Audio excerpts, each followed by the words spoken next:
ಹೋರಾಟದ ಮೂಲಕ ಮನೆ ಮಾತಾಗಿರುವ ಶ್ರೀ ರಾಜಶೇಖರ ಮುಲಾಡಿಯವರು ಮೂಲತಃ ಈಗಿನ ವಿಜಯನಗರ ಜಿಲ್ಲೆಯ ಹರಪನಹಳ್ಳಿ ತಾಲೂಕಿನ ನೀಲಗುಂದ ಗ್ರಾಮದವರು. ಇವರ ತಾತ ದಿವಂಗತ ವಿರೂಪಾಕ್ಷಪ್ಪ ಮುಲಾಲಿ ಹಿರಿಯ ಸ್ವಾತಂತ್ರ್ಯ ಹೋರಾಟಗಾರರು. 2 ಬಾರಿ ಮಹಾತ್ಮ ಗಾಂಧೀಜಿಯವರೊಂದಿಗೆ ವೇದಿಕೆ ಹಂಚಿಕೊಂಡಿದ್ರು. ಸಾಕಷ್ಟು ಆಸ್ತಿಯನ್ನ ಸ್ವಾತಂತ್ರ್ಯ ಹೋರಾಟದ ಚಳವಳಿಗೆ ನೀಡಿದ್ರು.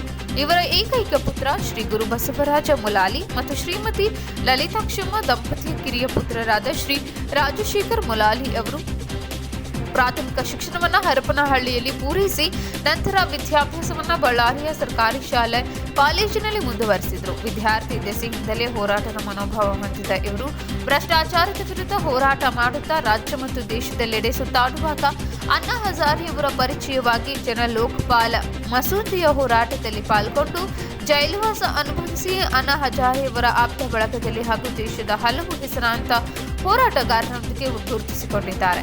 ಸಾಮಾಜಿಕ ಹೋರಾಟಗಾರ ಅಣ್ಣಾ ಹಜಾರೆಯವರು ಬಳ್ಳಾರಿಗೆ ಕರೆತಂದು ಭ್ರಷ್ಟಾಚಾರದ ವಿರುದ್ಧ ಹೋರಾಟ ಮಾಡಲು ಅಣ್ಣಾ ಫೌಂಡೇಶನ್ ಸಂಸ್ಥೆಯನ್ನ ಉದ್ಘಾಟನೆ ಮಾಡಿದ ಕೀರ್ತಿಯು ಇವರಿಗೆ ಸಲ್ಲುತ್ತದೆ. ಮುಲಾಲಿ ಅವರ ಪ್ರಾಮಾಣಿಕ ಹೋರಾಟವನ್ನ ಮೆಚ್ಚಿ ನೀನು ಕರ್ನಾಟಕದ ಅಣ್ಣಾ ಹಜಾರೆಯಾಗು ಎಂದು ಶುಭ ಹಾರೈಸಿ ಆಶೀರ್ವದಿಸಿದ್ದಾರೆ. ಇವರ ಹೋರಾಟದಲ್ಲಿ ಯಾವುದೇ ಆಸೆ ಆಮಿಷಗಳಿಗೆ ಬಲಿಯಾಗದೆ ನಿಷ್ಠೆ ಹಾಗೂ ಪ್ರಾಮಾಣಿಕತೆಯಿಂದ ಧೈರ್ಯವಾಗಿ ಹೋರಾಟ ಮಾಡುತ್ತಾ ಪ್ರತ್ಯಕ್ಷ ಮತ್ತು ಪರೋಕ್ಷವಾಗಿ ಸುಮಾರು 100ಕ್ಕೂ ಹೆಚ್ಚು ಭ್ರಷ್ಟ ಅಧಿಕಾರಿಗಳು ಮತ್ತು ಕೆಲ ಪ್ರಭಾವಿ ಸಚಿವರ ಹುದ್ದೆ ತೊರೆಯುವಂತೆ ಮಾಡಿದ್ದಾರೆ. ಮುಲಾಲಿಯವರು ಕನ್ನಡ ಭಾಷೆ, ನೆಲ, ಗಡಿ ವಿಚಾರದಲ್ಲಿ ತಮ್ಮದೇ ಶೈಲಿಯಲ್ಲಿ ಹೋರಾಟ ರೂಪಿಸಿಕೊಂಡವರು. ಹಲವು ಕನ್ನಡ ಪರ ರೈತ ಸಂಘಟನೆಗಳಿಗೆ ಮಾರ್ಗದರ್ಶಕರಾಗಿದ್ದಾರೆ. ಹಲವು ಸಾಹಿತಿಗಳು, ಚಿಂತಕರು, ಪತ್ರಕರ್ತರು, ಹೋರಾಟಗಾರರು, ವಕೀಲರು ಇವರ ಒಡನಾಡಿಗಳಾಗಿದ್ದಾರೆ. ಸಾಕಷ್ಟು ಬಡ ವಿದ್ಯಾರ್ಥಿಗಳಿಗೆ ಉಚಿತ ವಿದ್ಯಾಭ್ಯಾಸಕ್ಕೆ ಆಸರೆಯಾಗಿದ್ದಾರೆ ಮತ್ತು ಮಾಜಿ ಸೈನಿಕರ ಕಲ್ಯಾಣಕ್ಕೆ ಶ್ರಮಿಸುತ್ತಾ ಕನ್ನಡ ಮಾಧ್ಯಮದಲ್ಲಿ ಶಿಕ್ಷಣ ಮುಗಿಸಿದ 1,000ಕ್ಕೂ ಹೆಚ್ಚು ನಿರುದ್ಯೋಗಿ ಯುವಕ ಯುವತಿಯರಿಗೆ ಉದ್ಯೋಗ ಕೊಡಿಸುವಲ್ಲಿ ನೆರವಾಗಿದ್ದಾರೆ. ಅನೇಕ ಸಾಹಿತಿಗಳ ಕೃತಿ ಮುದ್ರಣಕ್ಕೆ ಸಹೋದರರಂತೆ ನಿಂತು ತನು, ಮನ, ಧನ ಹಾಗೂ ನೈತಿಕವಾಗಿ ಬೆಂಬಲಿಸುವ ಮೂಲಕ ಕನ್ನಡ ಸಾಹಿತ್ಯ ಕ್ಷೇತ್ರಕ್ಕೆ ತಮ್ಮದೇ ಆದ ಕೊಡುಗೆಯನ್ನು ಪ್ರತ್ಯಕ್ಷ ಮತ್ತು ಪರೋಕ್ಷವಾಗಿ ನೀಡುತ್ತಾ ಬಂದಿದ್ದಾರೆ.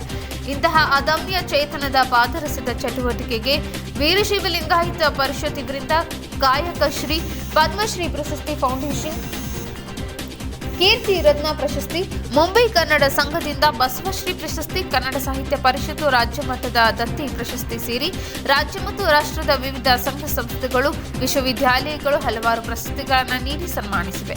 ಇಂತಹ ಅಪ್ಪಟ ಉತ್ತರ ಕರ್ನಾಟಕದ ಪ್ರತಿಭೆ ಈಗ ರಾಜ್ಯ ಕನ್ನಡ ಸಾಹಿತ್ಯ ಪರಿಷತ್ತಿನ ಅಧ್ಯಕ್ಷ ಸ್ಥಾನದ ಚುನಾವಣೆಯಲ್ಲಿ ಸ್ಪರ್ಧಿಸಿ ಕನ್ನಡಾಂಬೆಯ ಸೇವೆ ಮಾಡಲು ಕನ್ನಡಾಭಿಮಾನಿಗಳ ಆಶೀರ್ವಾದ ಬೇಡಿ ಬಂದಿದ್ದಾರೆ. ನನಗೆ ಸೇವಾ ಭಾಗ್ಯ ದೊರೆತರೆ ಬದಲಾವಣೆ ಮಾಡಬೇಕಾದ ಪ್ರಣಾಳಿಕೆಯೊಂದನ್ನು ಸಿದ್ಧಪಡಿಸಿಕೊಂಡಿದ್ದಾರೆ. ಭ್ರಷ್ಟಾಚಾರ ಮುಕ್ತ ಹಾಗೂ ಪಾರದರ್ಶಕ ಕನ್ನಡ ಸಾಹಿತ್ಯ ಪರಿಷತ್ತು ನಿರ್ಮಾಣದ ಗುರಿ. ಕನ್ನಡ ಸಾಹಿತ್ಯ ಪರಿಷತ್ತಿನ ರಾಜ್ಯ ಮಟ್ಟದ ಮಹಿಳಾ ಘಟಕ ಪ್ರಾರಂಭಿಸಿ ಮಹಿಳೆಯರಿಗೆ ಹೆಚ್ಚಿನ ಆದ್ಯತೆ ನೀಡುವುದು, ಮಹಿಳಾ ಸಾಧಕರನ್ನ ಗುರುತಿಸಿ ಗೌರವಿಸಿ ಅಭಿನಂದಿಸಿ ಪುರಸ್ಕರಿಸುವುದು. ಈ ಕನ್ನಡ ಸಾಹಿತ್ಯ ಪರಿಷತ್ತಿಗೆ ಡಿಜಿಟಲ್ ಸ್ಪರ್ಶ ನೀಡಿ ಸರ್ವ ಸದಸ್ಯರಿಗೆ ಗುರುತಿನ ಚೀಟಿ ನೀಡುವುದು ಹಾಗೂ ಸಮ್ಮೇಳನಗಳಿಗೆ ಹಾಜರಾಗುವ ವಾಹನಗಳಿಗೆ ಉಚಿತ ಟೋಲ್ ವ್ಯವಸ್ಥೆ ಮಾಡುವುದು. ರಾಜ್ಯದ ಪ್ರತಿ ಜಿಲ್ಲೆ, ತಾಲೂಕುಗಳಲ್ಲಿ ಕನ್ನಡ ಸಾಹಿತ್ಯ ಪರಿಷತ್ತಿಗೆ ಸ್ವಂತ ಕನ್ನಡ ಭವನ ನಿರ್ಮಾಣ ಮಾಡುವ ಗುರಿ. ಜಿಲ್ಲೆಗಳಿಂದ ಕೇಂದ್ರ ಕಚೇರಿಗೆ ಆಗಮಿಸುವ ಆಜೀವ ಸದಸ್ಯರಿಗೆ ಅಲ್ಪ ವಿರಾಮಕ್ಕೆ ವ್ಯವಸ್ಥೆ ಮಾಡುವುದು. ಈ ಕನ್ನಡ ಸಾಹಿತ್ಯ ಪರಿಷತ್ತಿನ ಮಾಜಿ ಅಧ್ಯಕ್ಷರು, ಪದಾಧಿಕಾರಿಗಳು, ಹಿರಿಯ ಸದಸ್ಯರು ಗುರುತಿಸಿ ಕೇಂದ್ರ ಮತ್ತು ಜಿಲ್ಲಾ ಮಟ್ಟದಲ್ಲಿ ಗೌರವಿಸಿ ಸಲಹಾ ಸಮಿತಿ ರಚಿಸುವುದು. ಕನ್ನಡ ಸಾಹಿತ್ಯ ಪರಿಷತ್ತಿನ ಸದಸ್ಯರ ಪ್ರತಿಭಾವಂತ ಮಕ್ಕಳ ಕನ್ನಡ ಮಾಧ್ಯಮದಲ್ಲಿ ಉನ್ನತ ಸ್ಪರ್ಧಾತ್ಮಕ ಪರೀಕ್ಷೆಗಳಿಗೆ ವಿದ್ಯಾರ್ಥಿ ವೇತನ ನೀಡಿ ಪ್ರೋತ್ಸಾಹಿಸುವುದು. ಕನ್ನಡ ಮಾಧ್ಯಮದಲ್ಲಿ ಶಿಕ್ಷಣ ಪಡೆದವರಿಗೆ ಸರ್ಕಾರಿ ಉದ್ಯೋಗದಲ್ಲಿ ಮೀಸಲಾತಿ ಹೆಚ್ಚಿಸುವುದು ಮತ್ತು ಖಾಸಗಿ ವಲಯದಲ್ಲಿ ಉದ್ಯೋಗ ಮೀಸಲಾತಿಗಾಗಿ ಒತ್ತಾಯಿಸುವುದು. ಕನ್ನಡ ನಾಡು, ನುಡಿ, ಸಾಹಿತ್ಯ, ಭಾಷೆ, ನೆಲ, ಜಲದ ಪರ ಹೋರಾಟಗಾರರು, ಕನ್ನಡ ಪರ ಚಿಂತಕರು, ಸಾಧಕರು ಹಾಗೂ ಹಿರಿಯ ಪತ್ರಕರ್ತರನ್ನು ಗುರುತಿಸಿ ಪುರಸ್ಕರಿಸುವುದು. ಕನ್ನಡ ಸಾಹಿತ್ಯ ಪರಿಷತ್ತಿನ ಸರ್ವಾಂಗೀಣ ಅಭಿವೃದ್ಧಿಗಾಗಿ ವಲಯವಾರು ಗೌರವ ಕಾರ್ಯದರ್ಶಿಗಳನ್ನಾಗಿ ನೇಮಕ ಮಾಡುವುದು ಮತ್ತು ಕನ್ನಡ ಸಾಹಿತ್ಯ ಪುಸ್ತಕಗಳ ಮುದ್ರಣಕ್ಕೆ ಉತ್ತೇಜನ ನೀಡುವುದು. ಕರ್ನಾಟಕದ ಗಡಿಭಾಗಗಳ ಹಾಗೂ ಏಕೀಕರಣಕ್ಕಾಗಿ ಹೋರಾಡಿದ ಹುತಾತ್ಮರ ಸ್ಮರಣೆಯಲ್ಲಿ ಕಿರು ಪುಸ್ತಕ ಮಾಲೆ ಪ್ರಾರಂಭಿಸುವ ಗುರಿ. ಕೇಂದ್ರ ಸಾಹಿತ್ಯ ಪರಿಷತ್ತಿನ ಅಧ್ಯಕ್ಷರು ರಾಜ್ಯದ ಎಲ್ಲ ಜಿಲ್ಲಾ ತಾಲೂಕು ಪ್ರವಾಸ ಕೈಗೊಂಡು ಕನ್ನಡ ಸಾಹಿತ್ಯ ಪರಿಷತ್ತು ಅಭಿವೃದ್ಧಿಗೆ ಶ್ರಮಿಸುವುದು. ವೈಯಕ್ತಿಕ ಪ್ರವಾಸ ಮತ್ತು ಕಾರ್ಯಗಳಿಗೆ ಪರಿಷತ್ತಿನ ಹಣ ಹಾಗೂ ವಾಹನ ಉಪಯೋಗಿಸದಿರುವುದು.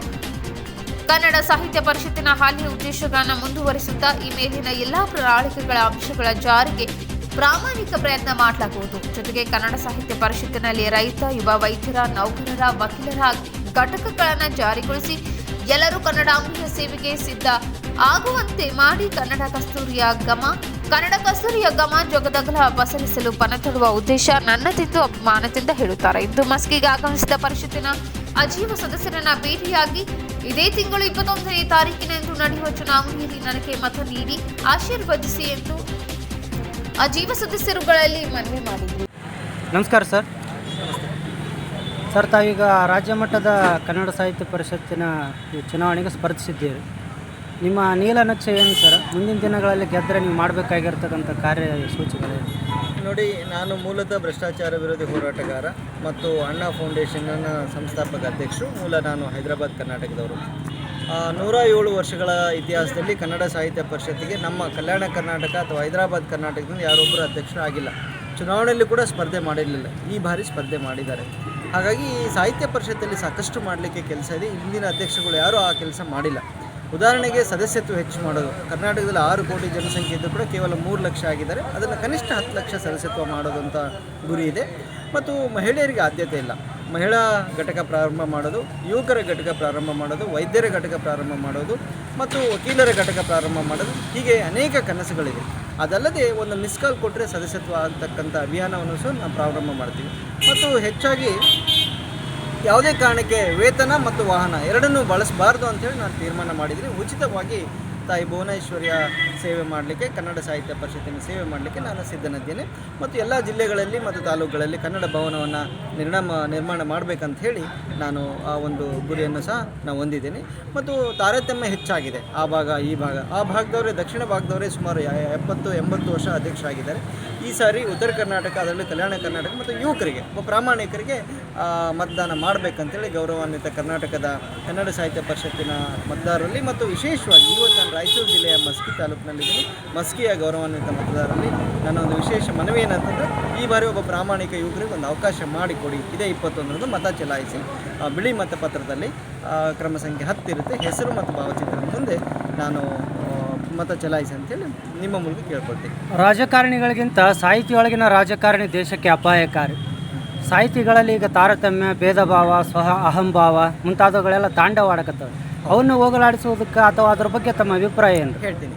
ಇದು ಈ ಚುನಾವಣೆಯಲ್ಲಿಯೂ ಸಹ ಕೆಲವೊಂದು ರಾಜಕೀಯ ಪಕ್ಷಗಳು, ಕೆಲವೊಂದು ಸಂಘಗಳು, ಅಂದರೆ ವಿಶೇಷವಾಗಿ ಹಿಂದೂ ಸಂಬಂಧಪಟ್ಟ ಸಂಘಗಳು ಕೂಡ ಇದರಲ್ಲಿ ಬಂದು ಒಂದು ಅಭ್ಯರ್ಥಿ ಪರವಾಗಿ ಮತ ಚಲಾಯಿಸೋದು ಅಥವಾ ಸಂದೇಶ ಕೊಡೋದು ಮಾಡಿದೆ. ಇದೆಲ್ಲ ಒಳ್ಳೆಯದಲ್ಲ.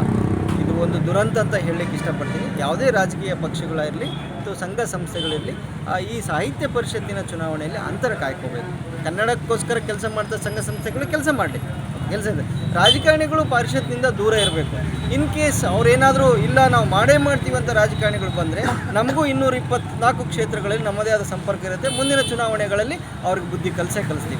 ಸಾಹಿತಿಗಳು ಕುತ್ಕೊಂಡತ್ರ. ಈ ಸಂದರ್ಭದಲ್ಲಿ ನಮ್ಮ ಕರ್ನಾಟಕ ರಕ್ಷಣಾ ವೇದಿಕೆ ಯುವ ಸೇನೆಯ ರಾಜ್ಯಾಧ್ಯಕ್ಷರಾದ ಹನುಮೇಶ್ ಉಪಾರ್, ಮಸ್ಕಿ ತಾಲೂಕಾ ಘಟಕದ ಅಧ್ಯಕ್ಷ ಬಸವರಾಜ ಉದ್ಬಾಳ್ ಮತ್ತು ಉಪಾಧ್ಯಕ್ಷರಾಗಿರುವ ಮೆಹಬೂಬ್ ಕುಷ್ಟಗಿ ಮತ್ತು ತಾಲೂಕು ಕನ್ನಡ ಸಾಹಿತ್ಯ ಪರಿಷತ್ತಿನ ನಿಕಟಪೂರ್ವ ಅಧ್ಯಕ್ಷ ಗಣಮಠದಯ್ಯ, ಬಸವರಾಜ ನಾಯಕ್ವಾಡಿ ಸೇರಿದಂತೆ ಹಲವರು ಸಾಹಿತ್ಯ ಆಸಕ್ತರು ಇದ್ದರು.